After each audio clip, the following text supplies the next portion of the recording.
You want to write it simply that you don't want to milk it into something massive. I'd rather you be honest. George Harrison gave Eric Clapton guitar and said nothing in 1973. What no jam session followed. It was that duel.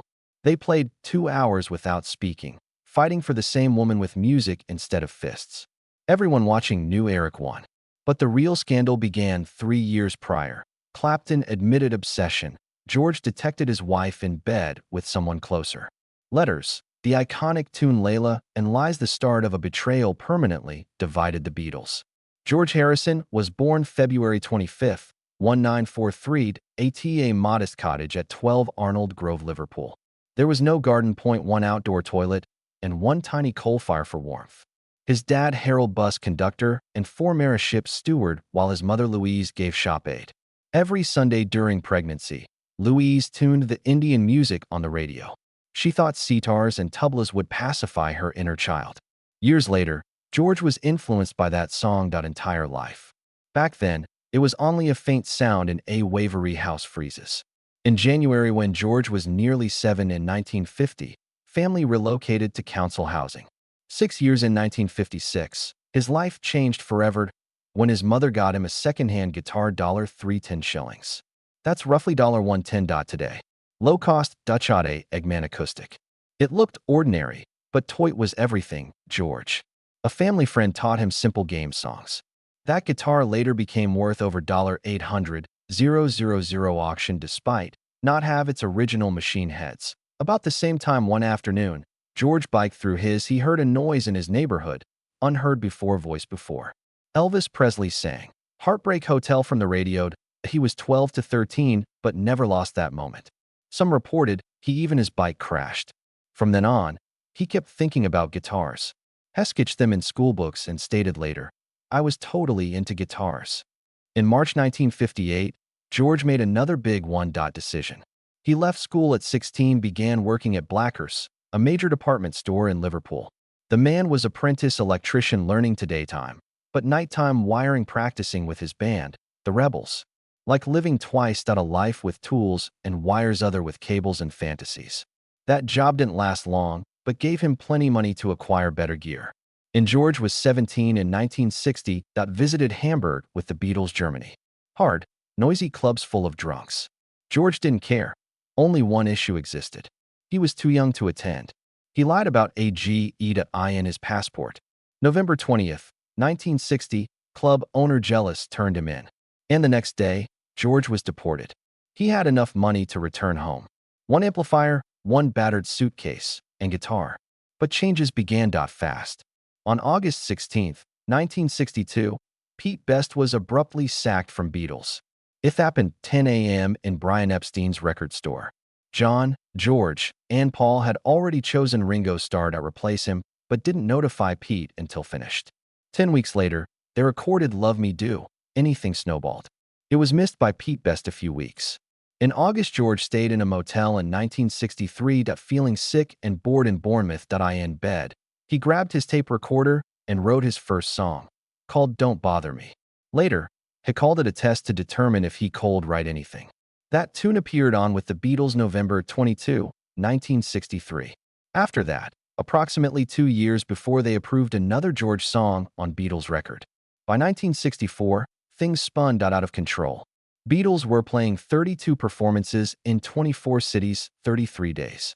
Ringo collapsed from illness, had 102 degrees fever, and was replaced temporarily. George wanted to cancel tour, but their manager declined. George claimed later that tension nearly forced them all collapsed. Next, something unexpected occurred. April 5, 1965, while filming Help at Twickenham Studio, George spotted a sitar for the first time.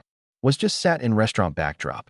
Many months later, on August 25th, David Crosby from the Byrds told him what Ravi Shankar. George returned. London, acquired a sitar, began experimenting. October 1965, he used it on Norwegian wood. The first ever used a sitar in Western music pop. Ravi Shankar disliked George played initially, but not matter. An entirely new sound had emerged. Born. By 1966, George felt excluded. Most was written by Lennon and McCartney. Songs. In Revolver sessions, George resisted. His growth, his interest in Indian philosophy, he felt more after doing LSD. Away from others. It grew worse. Worse by January 10th, 1969. While George filming Get Back sessions abruptly stated, "I'm leaving the band," and left. His absence lasted 5 days. He later declared he was fed up, Paul was bossy, and didn't even recognize John, lost in heroin. That almost ended the Beatles. While Eric Clapton was experiencing a different childhood, he was born March 30th, 1945, in Surrey. Patricia, his mother, was just 16. Edward Fryer, his father, was a Canadian soldier who left before Eric was born, never returned. To hide shame, Eric was raised thinking his grandmother was his mother and actual mother was an older sister. He only discovered the truth at 9. That broke him. He stopped caring about school and withdrew from everyone. His 13th birthday, and Eric bought an inexpensive Hoyer guitar in 1958. Steel strings. Playing was hard.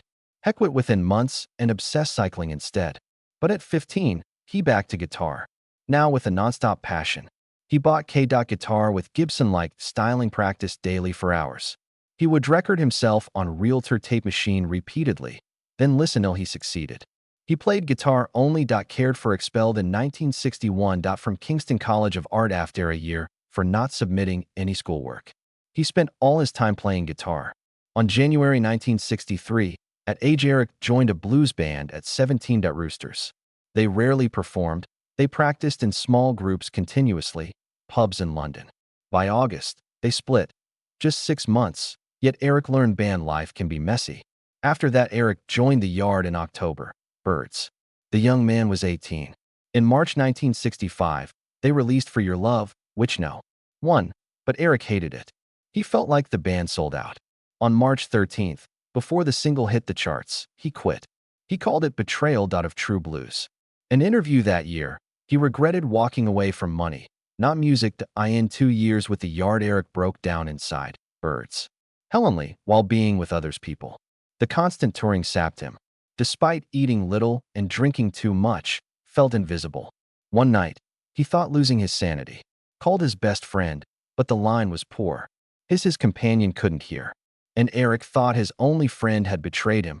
That moment sent him over. He had to go. He left the Yard. Although it meant leaving, birds from fame and wealth. In 1966, something explosion in London's rock scene. 3 great musicians, Eric, Jack, Bruce Clapton, Ginger Baker, merged to form Cream. People were calling them rock's first supergroup, but something lurks behind the excitement. Blackness was bubbling. Clapton had not knowing Bruce and Baker had a violent past. Years ago, they playing for Graham Bond, they argued and fought. One Baker assaulted Bruce at night, drum solo, because he felt he was volume too high. After, Baker stated, he nearly died when a bouncer pulled worse. At one time, Baker stabbed Bruce when he attempted a stage appearance that was so deep that Bruce died in 2014. He called and said, "Baker, Ginger, I'm passing. You, hang up." Despite pandemonium, in 1967's Draley Gears music Sunshine of Your Love success made Clapton famous, but cursed Clapton, tired from tour non-stop, started smoking. Heroin addiction develops over time that snatched his health. Everything he once had, serenity and money. Spending $8,000 a heroin-only week in 1982, caught up and collapsed. 3 bleeding ulcers in Minneapolis from mixing 3 brandy bottles daily. Codeine piles. He later remarked, "I was exhausted. I don't understand my 70s survival." By 1968, their goodbye tour failed. Clapton was toxic, stuck between Bruce and Baker. Continual fighting. 6 nights played. Clapton stopped eating well. That he lost weight to 9 stone. That he appeared to be fading away. Pleaded with Robert Stigwood, "Manager, get me out. These guys are wild." A Copenhagen day, Clapton sobbed during filming due of Bruce's ranting and Baker. Their stage shows turned yelling contests through instruments, each striving to solo even louder and longer. Though some dubbed him God for how Clapton played, Crossroads felt fake when Hrix arrived. Clapton couldn't survive 1967. Hrix was initially difficult to handle, informed folks Hrix was a fad. Later, he said Hrix may play. His own and flawless. Pressure to live up to his God label made Clapton play faster, harder, aggressively shoved him deeper into money. Disaster followed addiction. Even if Cream made millions, none saw much. Manager Robert Stigwood hit them, ground. He booked tours without offering them breaks or writing time. Bruce claimed, "We were bad luck with Stigwood." They requested $4,000 to update their he declined sound equipment. Bruce walked away. They had to pull him back. Stage. The band ended in the were broke and enraged in 1968. Clapton had no emotions. Financial disaster set the stage for Blind Faith, his next group, and even something deeper with drugs. September 1968 altered George. Harrison welcomed Clapton to Abbey Road studio for While My Guitar Gently He Cries. Harrison knew Clapton was the other Beatles wouldn't he? Clapton criticized the song. "No one plays Beatles records." Harrison gave him wine. "You will," Clapton said. George ran his Les Paul guitar through a Leslie speaker to get whirling sound. McCartney disliked it. Song previously, but Clapton finished termed his solo brilliant. Clapton's hands shook. He got paid $50. Never cashed the check. That meeting bonded between them. Thus, in December 1969, Clapton joined George on Delaney, Bonnie tour. Harrison rhythmed, Clapton led, and nights were wild. London Hilton was their lodging. Sipping Blue Label vodka until 4 morning. They performed 23 performances, Scandinavia and England. In December, both were high in Liverpool, 15th. They didn't recognize their guitars were calibrated differently. Still sounded magical. Harrison later said he learned some blues in those 3 weeks than his entire time with the Beatles. Tour finished in December 17th in Copenhagen. Both Harrison and Clapton played 20 seconds of Roll Over Beethoven, left 3,000 fans speechless. Tour records showed they drugs cost above $15,000. That's about $120,000 today. The guitar switch followed. On Inside Harrison's, March 15th, 1970 Friar Park studio, George gave Clapton his 1957 Les Paul. Clapton gave him his 1956 Strat, Brownie. They played trade guitars for 47 minutes. Engineer Phil McDonald said it felt like musical telepathy. But then Pattie Boyd walked in. Clapton saw her flowing. I lost focus in a white outfit. His solo flopped. Harrison, unaware due the tension, requested her to stay. Clapton's playing became emotionally charged, almost painful. The cameras caught him. One take included 17 looks at her. Harrison missed it, but everyone else did. Others in the room felt it. From May until on October 11th, 1970, Clapton played .23 songs from All Things Must Pass. He earned $2,000 per session, but not for profit. June 3, 2 a.m. recorded I'd Have You Any single take, tears in his eyes. In My Sweet Lord sessions, he requested 14 cassettes. Not due to music needed it, but Pattie was in the room and wanted to impress her. While recording art on August 12, dying, he played a powerful solo. Harrison interrupted the session and asked, Clapton asked, "Are you okay?" Just deep thought about death. Partner, he mourned his buddy. Approaching destruction. By August 1st, 1971, the bottom fell out. Harrison had arranged the Bangladesh concert at MSG. Clapton was expected to play. He even attended 3 practices.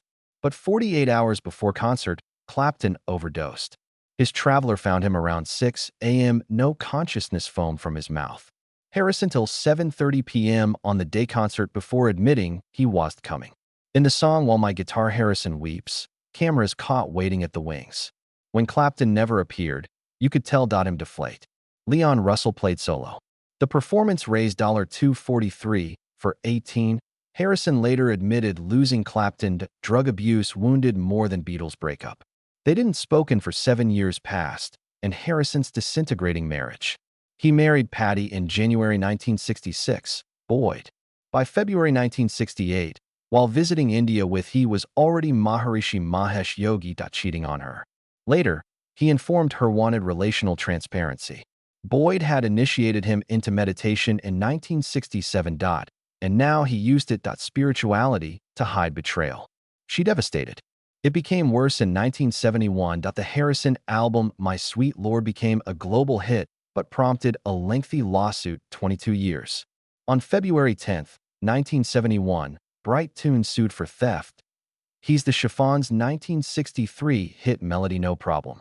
A 1976 court ruling declared he was guilty of unwitting plagiarism.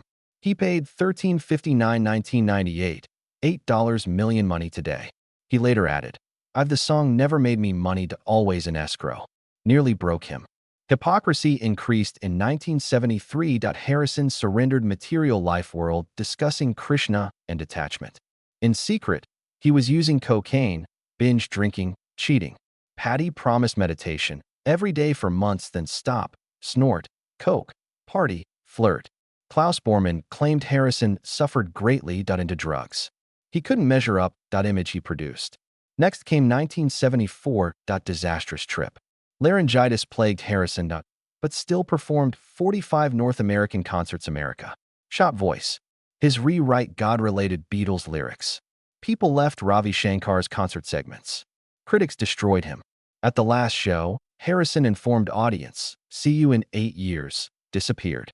It all begun at a quiet 1970 house party at Harrison's house. Eric Clapton, guy was 25, walked up, mentioned anything to his best pal, froze the room. He looked, faced George. I adore you."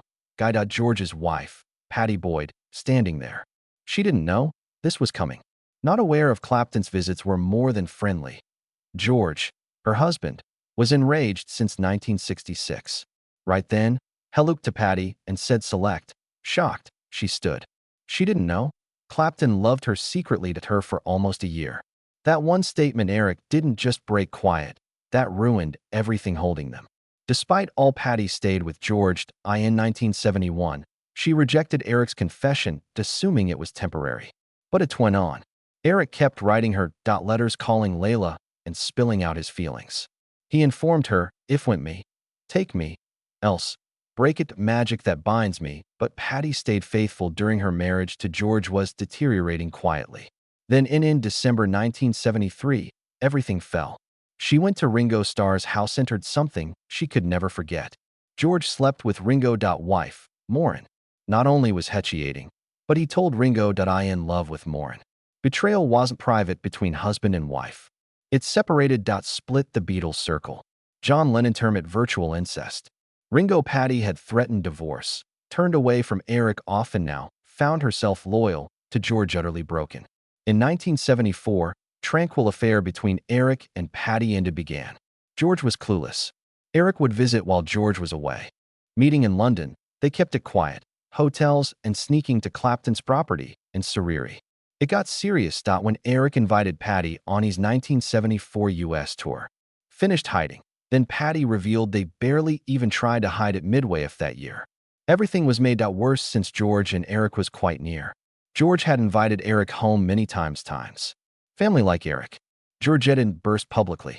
Instead, he grabbed his guitar. In late 1973, barely months before Pattie left, George recorded So Sad. He started, written in 1972 in a New York hotel room.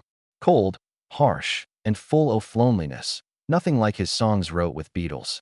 Later, he called the song depressing, since exactly how he felt. Music wastingly place he could speak freely. He spilled his anguish into those lyrics. Critic later said sounded like George's spiritual. His marriage killed his beliefs. That same year at Friar Park, something happened in rock would fall history. After George discovered about the affair, he didn't yell. He avoided punching. He gave Eric Agwater.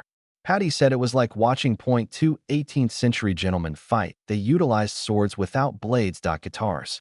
For 2 hours, they played without speaking. John Hurt, the actor, observed everything. He said theater-like. Eric remained calm, expressing emotion but controlling. George, however, played louder, aggressively trying to superior to Eric, but only demonstrating his desperation. After, nobody declared winner. But Pattie later said everyone knew Eric won. Not because he played quicker, but didn't lose control. That guitar duel failed. Appear unexpectedly. It started with that frightening 1970 moment Eric declared, "I love your wife." Pattie remembered George's redness with rage and demanded she pick the place. They were married 6 years, but George had several affairs. Still, Pattie stayed. But Eric continued. Husha wrote, "My love is," he even offered to give up everything for her, his family, faith, life. From 1970, Pattie was confused until 1974. She loved George. Eric's fixation had overwhelmed. He wrote the song Layla, altered everything. Pattie stated that song's passion broke her. She gave in. All of this, George had cheated on her, too. Especially Charlotte Martin, who was Clapton's girlfriend. It became tangled. When George interrogated Pattie about her connection, he confessed to Eric. Affairs. By then, Pattie said she and George was already living apart. Lives. It ended in 1974. George and Pattie split. Their divorce was finalized in 1977. However, relationship between George and Eric already broken. They weren't representative. Years. No more jams. No more laughter. Pattie and Eric moved in. United after leaving George. And he married her 1979. George actually attended the wedding. He even joked that he married Eric-in-law. Ringo Starr and Paul McCartney too. 3 met that night. Beatles jammed with Eric and others. Rock legends. It was unpleasant, but George he handled it gracefully. He once, I'd rather she was with him than some drugs. The marriage failed. Last. Eric and Pattie's romance turned into something darker. Eric drinks. Became worse. A violent man, unreliable, cheating frequently. That he suffered the worst in 1986 when he child with Italian actress Lori Delanto married to Pattie. Her patience ran out. They divorced in 1989 after 1987 separation. Pattie later acknowledged the entire relationship. Became nightmare. She was afraid, never knowing Eric's version would return. Despite everything, George and Eric ended up working together again. In 1987, George released After Years Away from Music, Cloud 9. Eric performed lead guitar on numerous songs. A professional project, yet someone close remarked the tension never entirely left. They collaborated, it wasn't like before. Still, album went well. The song Got My Mind Set on You was popular. We're glad to see them getting along, even if they were only pretending. In 2001, George died. Away from cancer. Eric arranged concert for George a year later at Royal Albert Hall. He gathered Ringo, Paul, Pattie, Jeff Lynne, many more. Yet the most emotional moment occurred when Eric played While My Guitar Weeps Gently. He sang the same tune. Performed for George and the Beatles in 1968. Now it was tribute. He could nearly cried. People backstage declared he finally accepted guilt. Show up. Concert helped him heal.